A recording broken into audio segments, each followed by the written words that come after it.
जोहार साथियों, आप देख रहे हैं राष्ट्रवादी आवाज। मैं आपके साथ चंदन राणा चौपारण से। आप ये जो तीनों युवा शख्स देख रहे हैं, इनका नाम है अजय दास, इनका नाम है पुरुषोत्तम पांडे और इनका नाम है सुरेंद्र मेहता जी।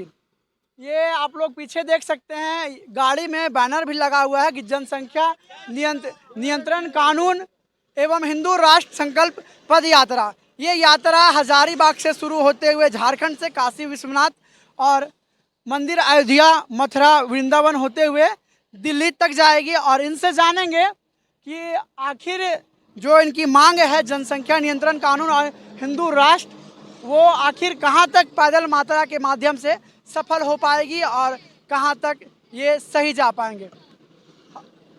सबसे पहले जय श्री राम भैया आपको। जय श्री राम आपको और आपके चैनल के माध्यम से जितने भी श्रोता लोग देख रहे हैं उनको जय श्री राम, हर हर महादेव। भैया, ये जो जनसंख्या नियंत्रण कानून और हिंदू राष्ट्र की मांग को लेकर के आप लोग पैदल यात्रा कर रहे हैं, इसका क्या उद्देश्य है भैया? उद्देश्य यही है कि देखिए, हम लोग का जो है सनातन का ये पूरा भारत जो है सदियों से सनातन धर्म को मानता आया है और सनातन संस्कृति में लोग जीते आए हैं। इधर कुछ सालों से जो है, मतलब 10-20 सालों से या बोलिए पीछे जो है साइलेंट मूड में कोई सरकार जो है ऐसा काम कर रहा था कि हिंदुत्व का अस्तित्व खतरे में था। और हिंदू कभी भी खतरे में नहीं रहा है ना। लेकिन क्या है कि धीरे धीरे बॉलीवुड के माध्यम से या और भी किसी तरह का, जैसे सेक्युलरवाद का जो है लॉलीपॉप दे करके लोग को दिग्भ्रमित करके जो है अपने धर्म के प्रति जो है उनका मोह भंग होता जा रहा था। और गरीब लोगों को जो है लालच दे करके बहुत तरह से विदेशी फंड आता है जो लालच दे दे करके जो है उनका धर्म परिवर्तन कराया जाता है। तो धीरे धीरे हिंदुत्व और हिंदुओं का जो है जनसंख्या घटता जा रहा है और विधर्मियों का जो है जनसंख्या बढ़ता जा रहा है। अगर यही हालत रहा, जनसंख्या नियंत्रण कानून नहीं आएगा, क्योंकि हिंदू एक बच्चा और 2 बच्चा में सिमट गए हैं, है ना। और वो लोग हैं कि हम दो और हमारे गिन लो, है ना। मतलब हम दो और हमारे गिन लो, है ना। हम संविधान को मान करके चलते हैं, एक शादी करेंगे बिना तलाक दिए हुए। हम लोग में तो तलाक होता ही नहीं है ना। किसी कारणवश अगर पति पत्नी में दरार आता है तो संबंध विच्छेद होता है। तलाक का शब्द का हम लोग में कहीं कोई जगह नहीं है और हिंदुओं में तलाक नहीं होता है। अब रह गया बात क्या है कि वो लोग को जो संविधान है, देश का संविधान बाबा भीमराव अम्बेडकर ने जो दिया है वो सब पर लागू होना चाहिए। तो संविधान जब एक धर्म को जो है, एक शादी को जब तक आप उसको उनसे उनको एक दूसरे से जब छूटा छूटी ना हो जाता है कोर्ट के माध्यम से, तब तक जो है आप दूसरी शादी नहीं कर सकते हैं। लेकिन इस्लाम यही करता है, वो लोग कुरान को फॉलो करते हैं और वो लोग कुरान को मानते हैं, संविधान को नहीं मानते हैं, है ना। और उनसे पूछिएगा भी ना कि अगर आपको मानना पड़े, दोनों में से किसी एक को चुनना पड़े, देश या संविधान या देश या धर्म, तो वो लोग सीधे बोलेगा कि हमको धर्म चुनेंगे, इस्लाम चुनेंगे, देश बाद में है। तो अब आप सोच लीजिए कि उनके लिए कोई लॉ लागू नहीं होता है। वो लोग 4-4 शादी कर सकते हैं क्योंकि कुरान उनको इसकी आज़ादी देता है। तो भैया, हिंदुओं में ऐसा आज़ादी काहे नहीं है? हालांकि नहीं होना चाहिए, हम ऐसा आज़ादी चाहते भी नहीं है कि हमको भी 4 शादी करने का आज़ादी मिले। ऐसा हम लोग चाहते भी नहीं और करेंगे भी नहीं। हमारी जो पत्नी है ना, हम भगवान से चाहेंगे कि अगला जन्म में भी उन्हीं का साथ मिले। लेकिन वो लोग क्या है भैया, 4-4 को करेंगे, 4-4 को शादी करेंगे, 12-12 को बच्चा पैदा करेंगे। अब मरने के बाद 72 को हूर का दर्शन भी करना चाहेंगे। यही कल्पना लेकर के वो लोग करते हैं। तो जनसंख्या नियंत्रण कानून बहुत जरूरी है। आज देख लीजिए, ये जो 4 लेन देख रहे हैं, तो 4 लेन पहले सड़क पहले चौड़ी थी, थोड़ा चौड़ी थी, सिंगल था। इसके बगल में तो खेती होगा। तो जब ये खेत अब रोड बन गया है और उसके बाद देख लीजिए जहाँ घर बना है वहाँ पहले खेती होगा। तो जनसंख्या जिस तरह से बढ़ता जाएगा, खेत सिमटता जाएगा, संसाधन कम होता जाएगा, तो आने वाला भविष्य में हम अपने बाल बच्चा को क्या दे करके जाएंगे और क्या छोड़ करके जाएंगे। तो एक देश एक कानून लागू होना चाहिए, जनसंख्या नियंत्रण कानून आना चाहिए देश में, और नहीं तो फिर हिंदू राष्ट्र घोषित कीजिए। 2 कानून में से तो एक कानून को तो हम लोग पुरजोर तरीका से पूरा देश में उठाएंगे, या तो हिंदू राष्ट्र या जनसंख्या नियंत्रण कानून। कहीं ना कहीं ये लगता है भैया कि हिंदू राष्ट्र, अब ठीक है हिंदू है, हिंदू राष्ट्र के लिए आवाज उठा रहे हैं, जनसंख्या नियंत्रण कानून ये सरकार पे छोड़ देनी चाहिए, ये राजनीतिक मामला मान लीजिए, राजनीतिक मामला है, तो आप क्यों उठा रहे हैं? हम क्या उठाएंगे, हर एक हिंदू को उठाना चाहिए, है ना। अब 140 करोड़ की आबादी में हम लोग 3 लोग निकले हैं। पहले हम अकेले निकले थे, पिछले साल हम बनारस का पद यात्रा किए थे, पहले हम अकेले निकले थे, अब 3 हैं, आने वाले समय में 30 होंगे, उसके बाद 300 होंगे, पूरा देश से लोग निकलेगा और जनसंख्या नियंत्रण कानून हिंदू राष्ट्र का मांग होगा। दिल्ली में जाकर के किन से मिलना है? मिलना, देखिए अभी तो हम लोग पद यात्रा पर निकले हैं, पीएमओ को सूचना दिए हैं मेल के द्वारा, तीनों स्टेट का सीएमओ डीजीपी को मेल के द्वारा सूचना दिए हैं, और बीच रास्ते में हम लोग जो है एक आवेदन देंगे फिर से पीएमओ को, और समय मांगेंगे मिलने के लिए।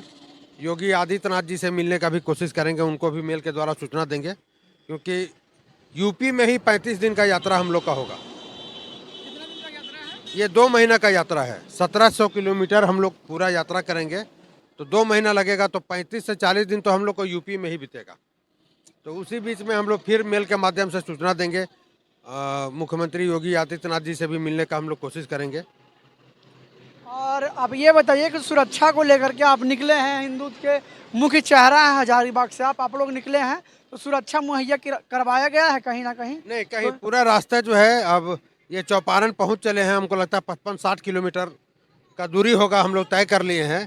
कहीं से भी सुरक्षा नहीं दिया गया है, एक भी पुलिस का गाड़ी या पुलिस कहीं नज़र नहीं आए, जहां सुरक्षा दिया जाना चाहिए, क्योंकि मेल के माध्यम से हमने सुरक्षा का मांग किया था, लेकिन पिछले बार की तरह इस बार भी प्रशासन के द्वारा या सरकार के द्वारा मतलब कोताही बरता जा रहा है या इग्नोर किया जा रहा है।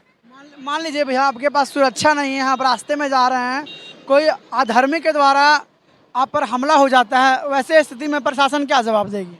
ये प्रशासन के ऊपर जिम्मेवारी होगी, क्योंकि हम तो सूचना दे करके निकले हैं, बिना सूचना का कोई भी हम कदम उठाते नहीं हैं। हाँ, हम हजारीबाग डीसी महोदया को, एसडीओ महोदय को, थाना प्रभारी को लिखित सूचना वहाँ भी दिए थे, लेकिन अनदेखा किया गया है, तो ये तो जिम्मेवारी उनकी बनेगी। और हम तो निकल चले हैं महादेव को सौंप करके, अब अगर कोई मार भी देगा तो अब तो महादेव समझेंगे या उनका कृपा रहेगा। बाकी जो है सनातनियों का भी, हिंदुओं का भी फर्ज बनता है कि कम से कम 1 किलोमीटर 2 किलोमीटर आप साथ चलते भी तो हमारा भी हौसला बढ़ता। आप ये गद्दा टांगे रहते हैं, हर समय आपके कंधे पे ये गद्दा रहता है, इसका क्या प्रतीक है, लोग जानना चाहते हैं? ये बजरंग बली के हम भक्त हैं, और सबसे पहले तो महादेव को हम पूजते हैं, और महादेव का ही रुद्र अवतार बजरंग बली हैं, तो ये उनका आशीर्वाद स्वरूप हम आशीर्वाद ही लेकर के साथ में चल रहे हैं। हर समय इसको रखे रहते हैं? नहीं, ये पद यात्रा हो रहा है, उस समय हम लोग चलते हैं लेकर के, क्योंकि इसका भी कोई गरिमा होता है। और भी हमारे साथ 2 नए चेहरे हैं, ये तो पहले बहुत बार गए हैं, और बताइए भैया कि आप लोग इनके साथ कब जुड़े और कैसे लगा कि हम भी इनके साथ पद यात्रा में जाएं? इनसे हम बहुत पहले से जुड़े हुए हैं, और इनसे ही प्रेरणा पा करके हम पिछले बार इसी वर्ष रामनवमी के समय में जो प्रतिबंध लगाई गई थी हमारे डीजे पर, और भी जो रांची गए थे हम पदयात्रा, हम भी साथ में थे। और अभी आपने एक बात कही कि जनसंख्या नियंत्रण कानून जो है ये सरकार का मसला है, सरकार को छोड़ देनी चाहिए। नहीं, ये सरकार का मसला ही नहीं, हम हिंदुओं का मसला है, समझे? कैसे कि हम लोग का चिंता का विषय है। अभी देख लीजिए, जहाँ भी हिंदू अल्पसंख्यक है वहाँ की स्थिति आप देख लीजिए, अभी हम लोग 80% है, फिर भी हम लोग की ये स्थिति है। अगर 50-50 हाँ, अगर 50-50 हो जाएंगे तो स्थिति क्या होगी? तो हम कश्मीर न बने, पाकिस्तान न बने, बांग्लादेश न बने। इसलिए हम हिंदुओं को एकजुट होना है, इसे समझने की आवश्यकता है, जागरूक होने की आवश्यकता है, और जनसंख्या नियंत्रण कानून इसलिए हम लोगों के लिए आवश्यक है। और हमारे साथ एक और नए चेहरे हैं, कब जुड़े हैं भैया अजय भैया के साथ, और कब लगा आपको कि हमको भी चलना चाहिए पैदल यात्रा में? सभी हिंदू को आपके चैनल के माध्यम से हमारा जय श्री राम, हर हर महादेव, जय श्री कृष्णा।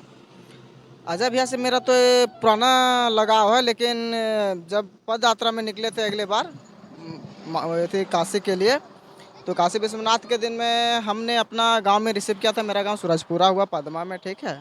तो अपना गांव में रिसीव किया था। उसके बाद फिर वहाँ पर रात भर हमने इनको रहने का जगह दिया, रखा। उसके बाद फिर दिन भर हमने इनको पैदल यात्रा इनके साथ चौपारण तक किया था। सूरजपुरा से लेकर चौपारण तक का उस दिन का यात्रा था। उसी दिन हमने भी ठान लिया कि अगर सूरजपुरा से चौपारण तक बिना प्रैक्टिस के हम एक दिन कर सकते हैं पैदल पद यात्रा, तो नेक्स्ट टाइम में हम भी अजय भैया के साथ जाएंगे, चाहे जितनी दूरी की लंबी की यात्रा हो। ठीक है, तो इन्होंने तय किया कि जैसे अब हम 1700 किलोमीटर का सफ़र का यात्रा जो है मतलब हम निश्चित कर चुके हैं, तो अब निकल रहे हैं। तो हमने मैसेज के द्वारा इनको बोला कि भैया हम भी जाएंगे। तो भैया ने बोले स्वागत है, चलो। तो फिर हमने ठान करके निकले हैं और मांग जो है सो भैया बतेबे किए हैं। ठीक है। अजय भैया, एक और सवाल रहता है लोगों के जहन में, और ये स्वाभाविक है, पैदा कर देता है सवाल को।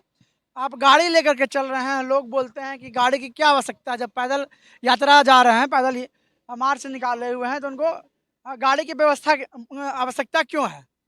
तो ये गाड़ी का अवस्था इसलिए है कि अभी देख लिए बहुत सारा ऐसा जगह है कि जहाँ पीने का पानी भी नसीब नहीं होता है। आप लोग देख लीजिए, है ना, बोलते ये हैं कि खाने का सामान है, बिस्किट है, पानी का बोतल है, और सुरक्षा के दृष्टि से सीसीटीवी कैमरा लगाया गया है ना। सीसीटीवी कैमरा है। कभी कभी जैसे हमको अब चौपारण पहुंचना है, और चौपारण यहाँ से 5 किलोमीटर है, और शाम 5-6 बज गया यहाँ पर, तो फिर हम अंधेरा में कैसे चलेंगे? तो ये रोशनी यहाँ भी अलग से लाइट लगाया गया है, वो तो गाड़ी का तो लाइट है ही। और ठंड के मौसम में पूरा गाड़ी आप लोग देख सकते हैं, पूरा गाड़ी भरा हुआ है, कपड़ा है। 2 महीना का यात्रा है, और 2 महीना का यात्रा में गरम इनर पजामा, गंजी, जंगिया, धोती और ये कंबल, है ना।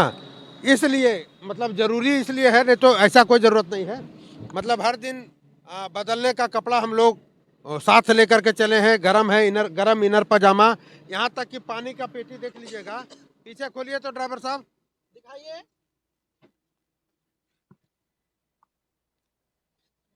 हाँ, देखिए पानी का पेटी, है ना। मतलब गाड़ी में सामान रखने का जगह नहीं है, क्योंकि 3 आदमी है, तीनों आदमी का कपड़ा, 2 महीना का यात्रा है, और साथ में ड्राइवर भी है ना। तो गाड़ी ले जाने का मतलब है 1 से 1.25 लाख रुपए एक्स्ट्रा खर्चा, लेकिन कम से कम आराम है कि इतना सामान हमको ढो करके नहीं ले जाना पड़ रहा है।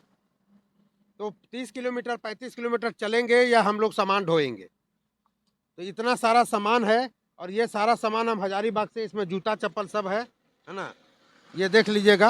और खाने पीने का भी सामान है, कि रास्ता में ऐसा नहीं ना कि हर जगह हमको सामान मिल जाएगा, पानी का बोतल मिल जाएगा। पिछले बार का यात्रा में हमको सबक मिला था, कहीं कहीं 2-2, 3-3, 4-4 किलोमीटर तक पानी नहीं मिलता था। तो सारा व्यवस्था करके चलते हैं, है ना। कुछ लोग बोलने लगे हैं कि अजय दास अपना चेहरा चमकाने के लिए ये पैदल मार्च निकाला है, बहुत लोग बोलता है। हाँ ठीक है।